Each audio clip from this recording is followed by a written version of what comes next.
வணக்கம். சனி பகவானை பற்றி இன்று பார்ப்போம். சனி பகவான் பற்றி எல்லாரும் பயப்படுவாங்க. ஐயோ, நமக்கு 7 சனி வந்துருச்சா, அர்த்தாஷ்டம சனி வந்துருச்சா, அஷ்டம சனியே வந்துருச்சா, சனி மகாதசை நடக்குதா, எல்லாம் சனி பகவானை பார்த்து எல்லாம் பயப்படாதவங்களே யாருமே கிடையாது. ஏன்னா மோஸ்ட்டு ப்ரேடு வர்ஷிப்டு நவகிரகம் யாதுன்னா அது சனீஸ்வர பகவான் தான். ஏன்னா அவரை பற்றி சில தகவல்களை இன்னைக்கு பார்ப்போமே. அவர் ஏன் எல்லாரும் கண்டு பயப்படுறாங்கன்னா, விதிக்காரகன், ஆயுள் காரகன். ஒருத்தர் இருக்கணும், உயிரோடு இருக்கணும். இந்த விதியாகிய நம்மளுடைய விதியால் உந்தப்பட்டு, பாவங்களால் உந்தப்பட்ட விதியை அனுபவித்ததற்காக நாம் பிறந்த இந்த பிறப்புகளில் நாம் செய்த தீவினை நன்மைக்கு ஏற்ப நமக்கு தண்டனை கொடுக்க அவர் கடமைப்பட்டுள்ளார். காலதேவனும் அவரும் கடமையை செய்வதில் தவறுவதில்லை.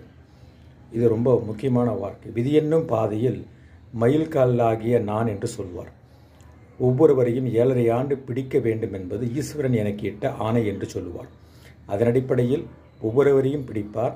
ஆனால் தன்னலம் கருதாது பிறருக்காக உழைப்பவர்களையும் நேர்மையாக நடப்பவர்களையும் அவர் ஒன்றும் அந்த அளவுக்கு பாதிப்பு ஏற்படுத்துவதில்லை. மகான்களையும் ரிஷிக்களையும் நல்லவர்களையும் சோதனை செய்வாரே ஒழிய கெடுக்க மாட்டார்.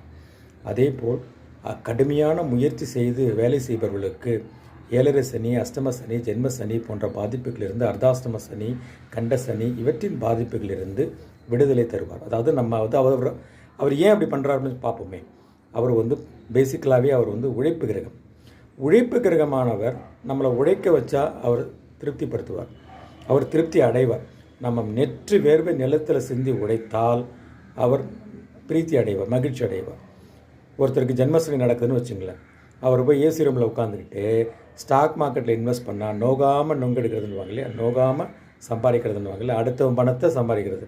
அது லீகலாக தான் பண்ணுறாங்க. இருந்தாலும் அந்த மாதிரி விஷயங்களில் ஜென்மசனி காலகட்டத்தில் பெரும் நஷ்டத்தை உண்டு பண்ணுவார். அதற்கு மாறாக உடல் வருத்தி நெற்றி வேல் நிறத்தில் செய்து நேர்மையான வழியில் சம்பாதிக்க அந்த சோதனையான காலகட்டத்திலும் அவர் அந்த அளவு கடுமையாக நடந்து கொள்ள மாட்டார். இதுதான் தாத்பரியம். இப்போ சனீஸ்வரனை பற்றி இன்னொரு தகவலை பார்ப்போம். சனீஸ்வர பகவான் மெதுவாக செல்லும் கிரகம். அதனால் அவரோட மிக வேகமாக செல்லும் சந்திரன் 2.25 நாள் ஒரு ராசியில் இருப்பார். இவர் 2.5 வருஷம் ஒரு ராசியில் இருப்பார். ஸோ இவர்கள் இருவரும் சேரக்கூடாது. சந்திரனும் சனியும் சேர்ந்தால் புனர்பூ யோகம் என்பார்கள். இவர்கள் இருவரும் சேர்ந்தால்